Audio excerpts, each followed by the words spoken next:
Peace. It's your boy, Romello Scuds, E-Russ, Outspoken 520 Boxing. Want to give my thoughts on today's fight that happened earlier today. I'm talking the most anticipated rematch of this year between Josh Taylor, the former undisputed junior welterweight champion, versus El Gato Jack Catterall. Before I give my thoughts on this fight, two things I want to point out. It's from both sides. From people who saying like Josh Taylor won this fight, or it should have been a draw, and it should be a trilogy. It's ridiculous. And the boxing judges who gave Jack Catterall the 117-111 of a scorecard is ridiculous. Me personally, I had it 115 to 113 for Jack Catterall.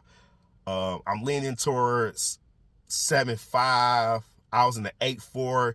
The ninth round to me was the most tricky to score because both men land some good shots. Both men land some good shots. That was kind of like tricky to judge. Now, to my thoughts. It wasn't much of a difference from the first fight. I thought Jack Catterall showed his ring savviness. And he's the shorter man with a 67 arm reach, while Josh Taylor had a 69 arm reach, and he's taller. The jab was working all night for Jack Catterall. Working. The jab, 1-2, using the ring. Now, what I was impressed with Josh Taylor, his performance was definitely better than the first fight. Now, in the middle rounds, Josh Taylor made adjustments. He started going to the body. That's what you do when a man wants to move and use the ring. Go to the body. It's simple. Go to the body. And that's what he did in from the 7th to the 10th round. And the 10th round was his best round. From both fights, really. The 10th round was his best round. But he started going to the body, and then he slowed the fight down for Jack Catterall. It was his pace. He liked to work on the inside. I don't understand that because he's a taller fighter, but he liked to work on the inside. He started going to the body, and it slowed Jack Catterall down. That left hook was open for him, and that was his best shot to take this fight and made it more clear. But then in the 11th and 12th, that's when Jack Catterall turned it up. He knew that was the championship rounds. The fight was close. He didn't want to put himself in that same position as the first fight when all the belts was on the line. So he started raising up the pressure, and the 11th was Jack Catterall's best round. And that's what I scored it at. I gave it really 10-8. In that round, the 11th round. That's what really made it more clear that Jack Catterall won this fight. And Jack Catterall won this fight, and it was much deserved.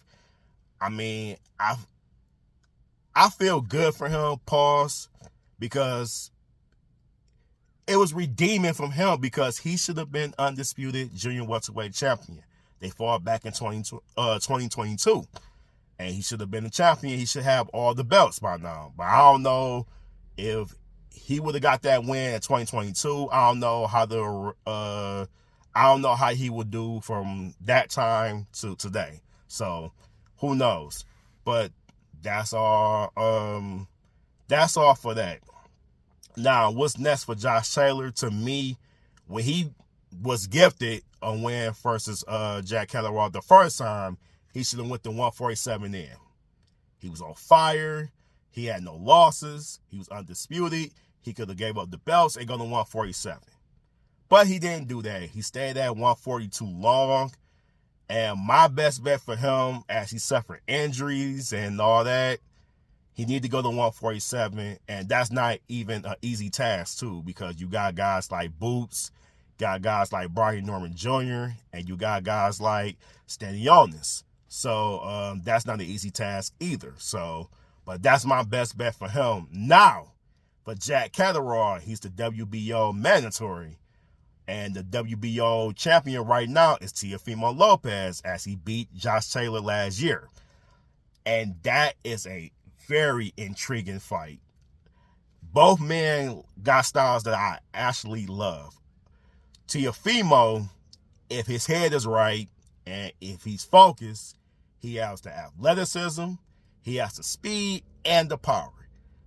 For Jack Catterall, he has the slickness, the ring generalship, he has the jab, he has things that I like too. And that's a very intriguing fight. I can't really predict the winner because, again, I don't know which Teofimo I'm going to get. And I know I'm going to see from Jack Catterall, but it's Teofimo mine. It's the wild card. I don't know which one I'm going to get. The Teofimo versus Josh Taylor and Lomachenko a couple of years ago, or I'm going to get the Teofimo versus Sandor Martin when he was dropped, or the Cambosis when he went focus, and the Jermaine Ortiz fight that happened earlier this year where he couldn't cut off the ring. So I don't know, but that's a very intriguing fight. I want to see that fight. Teofimo has a fight next month in Miami. Let's see how that play out, but I want to see Teofimo Lopez versus Jack Catterall Elgato.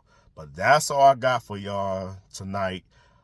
Subscribe to that channel, Outspoken 520 Boxing. I'm everywhere. I'm on YouTube, IG, and Facebook. Just hit that bell button and get notifications whenever I do new content on any type of boxing, on anything that's involving boxing. Just hit that bell button and subscribe to the channel. But once again, I'm Romello Scuds. Peace and blessings. One.